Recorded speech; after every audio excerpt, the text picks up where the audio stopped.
दोस्तों से दूर होने का फैसला कर लिया था, क्योंकि उसके पास पैसे नहीं थे, वो कोई काम नहीं करती। ये कहकर उसके दोस्तों ने उसका अपमान किया था। इसलिए टुनटुनी चिड़िया ने रोते हुए अपने मन ही मन कहा, मैं अकेली हूँ, मेरे माता पिता भी साथ नहीं। मैंने कभी किसी के साथ गलत नहीं किया, पर सभी ने मेरे साथ हमेशा गलत किया है। मैंने तो सबको अपना माना, पर मेरा कोई दोस्त नहीं है। यूं वो रोते हुए बहुत दूर तक उड़ती चली गई। दूर तक का सफर तय करने के बाद टुनटुनी चिड़िया एक पेड़ पर बैठी। उसने सोच लिया कि वो वहीं पर अपने घोंसला बनाएगी। इतने में टुनटुनी चिड़िया को किसी की मदद की गुहार सुनाई दी। दोस्तों, कल की वीडियो में आपने इतने कम लाइक क्यों किए? मुझे बहुत बुरा लगता है। दोस्तों, जब मैं आपके कहने पर कहानी बनाती हूँ और आप बहुत कम लाइक करते हो, और जब आप कम लाइक करते हो तो मुझे वीडियो बनाने का बिल्कुल भी मन नहीं करता है। तो प्लीज दोस्तों, अब इस वीडियो पर जाकर लाइक कर दो। बचाओ, कोई मुझे बचाओ, मेरी सहायता करो, कोई मेरी मदद कर दो। टुनटुनी चिड़िया ने चारों ओर देखा तो उसे घायल चील दिखाई दिया। टुनटुनी चिड़िया तुरंत उसकी मदद करने के लिए उसके पास पहुंची। अरे, आपको ये घाव कैसे लगे और मैं आपकी कैसी सहायता कर सकती हूँ? यूं हैरान होकर टुनटुनी चिड़िया ने चील से पूछा। वो वहाँ मेरा घर है, मुझे वहाँ तक ले चलो। टुनटुनी चिड़िया ने बड़ी मुश्किल से उस बड़े से चील को एक ठेले पर बिठाया और जोर लगाकर पंख हिलाते हुए टुनटुनी चिड़िया ने चील को उसके घर पहुंचाया। यहाँ तक लाकर छोड़ने का तुम्हारा बहुत शुक्रिया। तुमने मेरी बहुत बड़ी मदद की है। एक मदद और कर दो, वहाँ मैंने कुछ दवाई रखी है, दवाई मेरे जख्मों पर लगा दो। टुनटुनी चिड़िया ने उसके जख्मों पर दवाई लगाई। टुनटुनी चिड़िया ने उस चील की बहुत सेवा की। 3 दिन तक टुनटुनी उसी के पास रही। अब चील के घाव भर चुके थे। 3 दिनों तक मुझे यहाँ आसरा देने के लिए आपका बहुत धन्यवाद। अब मैं चलती हूँ। दरअसल धन्यवाद तो मुझे कहना चाहिए तुम्हें। मुझे मेरे घर तक पहुँचाकर मेरे ठीक होने तक मेरे साथ रही। वैसे तुम रहती कहाँ हो? टुनटुनी चिड़िया की आंखों से आंसू छलक पड़े। मेरा कोई नहीं है। मेरे सभी दोस्त बहुत धनवान हैं। सभी की शादियाँ हो चुकी हैं। मेरे पास ज्यादा धन नहीं, ये कहकर मेरे सभी दोस्तों ने मुझे बहुत अपमानित किया। तभी मैंने सोच लिया कि ये मेरे दोस्त नहीं हो सकते। इस तरह टुनटुनी चिड़िया ने अपनी सारी बात बताई। तुम चिंता मत करो, भगवान सब भला ही करेगा, उदास मत हो। वैसे तुम्हें घाव कैसे लगे? हुआ क्या था? यही रहने वाले दूसरे चील के साथ आहार के लिए झड़प हो गई। उस वजह से मैं इतना घायल हो गया। आप बुरा ना मानो तो क्या मैं तुमसे कुछ कह सकती हूँ? इस तरह मांसाहार के लिए एक दूसरे से लड़ाई करने से तो अच्छा है आप शाकाहार बने रहो। किसी को कोई दिक्कत भी नहीं होगी। सभी शांति से अपना जीवन बिता सकते हैं। सुझाव बहुत अच्छा है, मैं इस पर अमल करने की कोशिश करूँगा। अच्छा, तो फिर मैं चलती हूँ। वैसे कहाँ जाओगी? तुमने कहा कि तुम्हारा यहाँ कोई नहीं। अगर तुम चाहो तो तुम यहीं रह सकती हो। टुनटुनी फिर उस चील के साथ उसके घोंसले में रहने लगी। कुछ साल बाद उन दोनों ने आखिरकार शादी कर ली। उन दोनों ने बहुत मेहनत कर खूब पैसे कमा कर सुंदर सा घर बनाने की सोच ली। दोनों ने बांस की लकड़ियों से सुंदर सा घर बनाने की शुरुआत की। कुछ ही दिनों में उनका घर बनकर तैयार हो गया। एक दिन चील अपने पैरों से लूसी नाम की कबूतरी को उठाकर अपने घर ले आया। कबूतरी के शरीर पर बहुत सारे घाव थे। ये देखकर टुनटुनी ने कहा, अरे, ये मेरी दोस्त के साथ क्या हुआ? क्या हुआ है इसे? ये आपको कहाँ मिली? ये वहाँ पर बेहोश पड़ी थी तो मैं इसे उठा लाया। फिर उन दोनों ने मिलकर लूसी को प्राथमिक उपचार दिया। 1 हफ्ते के बाद लूसी कबूतरी बिल्कुल ठीक हो गई। फिर लूसी रोते हुए बोली, दोस्त, उस दिन मैंने तुम्हें बहुत अपमानित किया था ना, उसके बाद मुझे समझ आया कि दोस्त क्या होते हैं। हमारे अचानक कंगाल होने पर सभी ने हमें इतनी सारी कड़वी बातें कही और हमें अपमानित किया, जिसे मैं सह नहीं पाई और खुदकुशी करना चाहती थी। पर लगता है शायद भगवान चाहते थे मैं तुमसे माफी मांगूं, इसलिए आज तुम्हारे सामने खड़ी हूँ। मुझे माफ कर दो।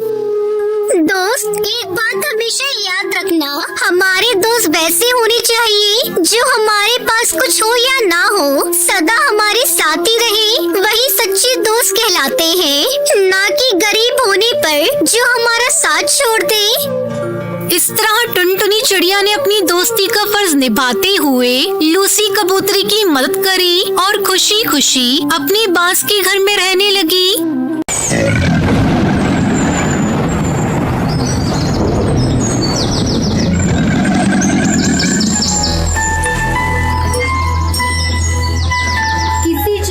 बंटी कबूतर अपनी पत्नी टूनी चिड़िया के साथ रहता था। उसकी 2 बेटियां थी। बड़ी बेटी का नाम टुनटुनी था और छोटी बेटी का नाम सुनहरी था। बंटी कबूतर उसकी पत्नी बांस की टोकरी बनाकर जंगल के बाजार में बेचा करते थे। एक दिन जब दोनों पति पत्नी टोकरी बेच रहे थे, तभी आकाश में काले काले बादल घिर आए और बारिश होने लगी। अजी सुनते हो जी, जल्दी से घर चलो, बहुत तेज बारिश आ रही है, हमें जल्दी घर चलना होगा। घर में बेटियां अकेली हैं, तुम्हें तो पता है ना, बादल की गड़गड़ाहट से दोनों कितना डरती है। दोनों पति पत्नी जल्दी जल्दी सारी बची टोकरियों को समेटकर घर जाने लगते हैं। अचानक तेज आवाज के साथ उन दोनों पर बिजली गिर जाती है। दोनों पति पत्नी की वहीं मौत हो जाती है। इधर दोनों बच्चियां घर के अंदर डरी सहमी बैठी अपने माता पिता का इंतजार कर रही थी। तब तक आप लोग कमेंट में बताएं 78 + 90 + 56 कितने होते हैं? दीदी, पहले जब भी बारिश होती थी, माँ पिताजी जल्दी घर आ जाते थे, लेकिन आज कितनी देर हो गई, वो दोनों अभी तक घर नहीं आए। बाहर कितनी तेज बारिश हो रही है, दीदी मुझे बहुत डर लग रहा है। तभी सुंदरी कौवी उनके घर का दरवाजा खटखटाती है। अरे ओ टुनटुनी, बहुत बुरा हुआ तुम दोनों के साथ। तुम्हारे माता पिता पर बिजली गिर गई और वो वहीं मर गए। किसी तरह मैं भी बचते बचाते घर आई हूँ। मेरी आंखों के सामने ही टूनी और बंटी तड़प तड़प कर मर गए, पर मैं कुछ न कर सकी। काकी कह तो ये झूठ है, ये झूठ है काकी। हमारे मम्मी पापा हमें इस तरह बेसहारा छोड़कर नहीं जा सकते। दीदी चलो ना, चलते ही मम्मी पापा को ढूंढने। सुनहरी, इतनी तेज बारिश में हम कहीं नहीं जा सकते। सुंदरी आंटी ने सच ही कहा होगा, क्योंकि वो कभी झूठ नहीं बोलती। दोनों बहनें रात में रोती रहती है। अगली सुबह लाला तोता राम उनके घर पहुंच जाता है। अरे ओ बंटी के बच्चे, जल्दी से मेरा किराया दे, वरना अभी के अभी घर खाली कर दे।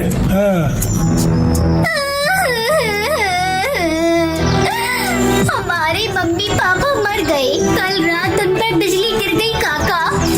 ये सब किराया ना देने के बहाने हैं, कहीं छिप गया होगा मेरे डर से और मरने की झूठी खबर फैला दी होगी। अब मैं तुम लोगों को और अपने घर में नहीं रख सकता, चल निकल मेरे घर से।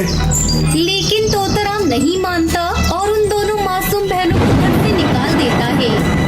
दीदी, हम कहाँ जाएंगे दीदी?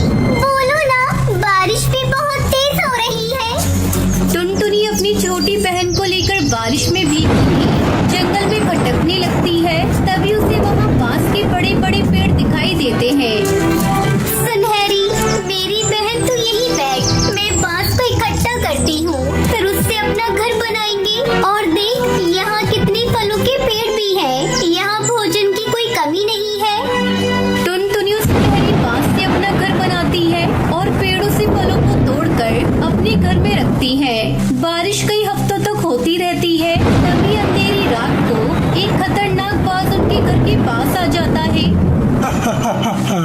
इस सुनसान जगह पर ये घोंसला किसने बनाया? चलो अच्छा है, आज नरम नरम गोश्त खाने को मिलेगा। दीदी, ये दुष्ट बाज तो हमें खा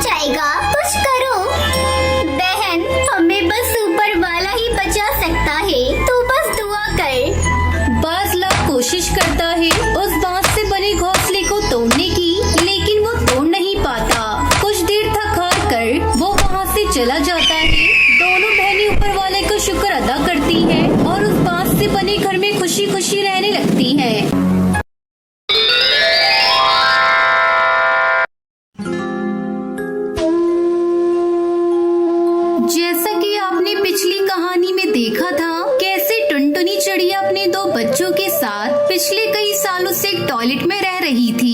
इस बात को अब तक 10 साल हो चुके हैं, लेकिन टुनटुनी उसके बच्चे उसी टॉयलेट घर में फंसे हुए हैं। आज भी टुनटुनी वही मेहनत कर रही है और आज भी उन्हें हर मौसम में एक अलग तरह की मुसीबत का सामना करना पड़ रहा है। माँ, जब तक हम छोटे थे तब तक कोई दिक्कत नहीं थी, लेकिन अब इस बाथरूम में रहना कुछ अच्छा नहीं लग रहा है। मैं भी आपके साथ काम पर आऊंगा। हम सुनहरी को किसी अच्छे हॉस्टल में रहने के लिए भेज देंगे। लेकिन बेटा, तुम्हारी पढ़ाई का क्या होगा? तब तक आप लोग कमेंट में बताएं 90 into 5 कितने होते हैं। मेरी पढ़ाई इस परिस्थिति से बढ़कर नहीं है माँ। सुनहरी पढ़ लेगी, वही काफी है हमारे लिए। ये कहते हुए गोलू अपनी माँ को मना लेता है और सुनहरी को एक अच्छे हॉस्टल में भेज देता है और उस टॉयलेट में अब सिर्फ गोलू टुनटुनी ही रहते हैं। बेटा, मैं जरा सरकारी दफ्तर तक जाकर आती हूँ। अगर तुम कहीं जा रही हो तो पहले खाना खा लेना। सरकारी दफ्तर जाने की कोई जरूरत नहीं है माँ। पिछले 10 सालों से सिर्फ चक्कर ही काट रहे हैं। सरकारी अफसरों के पीछे फिरते फिरते पता नहीं कितने जूते घिस गए हैं, लेकिन किसी ने भी एक पैसे की मदद नहीं की हमारी। ये कहते हुए गोलू अपनी माँ को जाने से रोक लेता है और खुद मिर्ची के साथ सूखी रोटी खाकर काम पर चला जाता है। सुनहरी को किसी चीज की कमी ना हो, ये सोचते हुए गोलू दिन रात मेहनत कर रहा था। सुनहरी को हॉस्टल में 2 नए दोस्त मिलते हैं। वो बातें करते वक्त एक दिन अपने दोस्तों को अपना सारा दुख दर्द सुनाती है। सुनहरी चिड़िया की बातें सुनने के बाद उसके दोस्त सुनहरी को ऐसे देख रहे थे कि जैसे कि उन्होंने पहले कभी इतने गरीब पक्षी को नहीं देखा था। मैं इसलिए अपने बारे में किसी को नहीं बताती हूँ। ऐसी बात नहीं है सुनहरी, हमें बचपन से बेड वाला घोंसला, सभी सहूलतों के साथ मिलने के बावजूद भी हम नखरे करते हैं। तुम्हारी बात सुनने के बाद ऐसा लग रहा है कि तुम किसी और की दुनिया की हो। तुम चिंता मत करो, हम किसी दिन वक्त निकालकर तुम्हारे घर जाएंगे और ये सब सारी दुनिया को बताएंगे। ये कहते हुए सुनहरी के दोस्त उसे थोड़ी सी हिम्मत देते हैं और एक दिन सुनहरी के साथ उसके घर जाते हैं। माँ, ये मेरे कुछ दोस्त हैं जो हॉस्टल में मेरे साथ रहते हैं। माफ करना बच्चों, लेकिन अंदर आने को कहने के लिए हमारे पास इतना बड़ा घर नहीं है। हम आपकी परिस्थिति के बारे में जानते हैं आंटी जी, हम यहाँ इसलिए तो आए हैं। ये कहते हुए सुनहरी के दोस्त टुनटुनी, गोलू सुनहरी को उनके टॉयलेट होम के सामने बिठाकर उनका वीडियो रिकॉर्ड करते हैं। देखिए, ये पक्षी इस जंगल में इतने सालों से उस टॉयलेट में कैसे रह रहे हैं और सरकार इनकी कोई मदद नहीं कर रही है। इतना कहकर कालू कौवा, लूसी कबूतरी वीडियो के जरिए टुनटुनी से सवाल करते हैं और उनका वीडियो बनाते हैं। टुनटुनी जवाब देने में थोड़ा हिचकिचाती है, लेकिन उसके बच्चे सुनहरी और गोलू बिना डरे सब कुछ बताते हैं। वीडियो बनाने के बाद सुनहरी के दोस्त उस वीडियो को अपने अपने सोशल अकाउंट में डाल देते हैं। कुछ ही दिनों में वो वीडियो लाखों पक्षी देख लेते हैं और हजारों सवाल करते हैं। इतना सब होने के बावजूद भी सरकारी पक्षी टुनटुनी को सिर्फ कुछ करेंगे कहकर भरोसा ही दिलाते हैं, लेकिन कुछ करते नहीं है। हमें लगता था कि ये लोग इलेक्शन में इतना जोर लगाकर इसलिए लड़ते हैं कि इन्हें सच में हम जैसों की फिक्र है। सच तो अब पता चला है, ये तो बस अपनी जेब भरने और हुकूमत करने के लिए लड़ते हैं। कुछ दिनों बाद सुनहरी के दोनों दोस्त उनके शौचालय घर में आते हैं।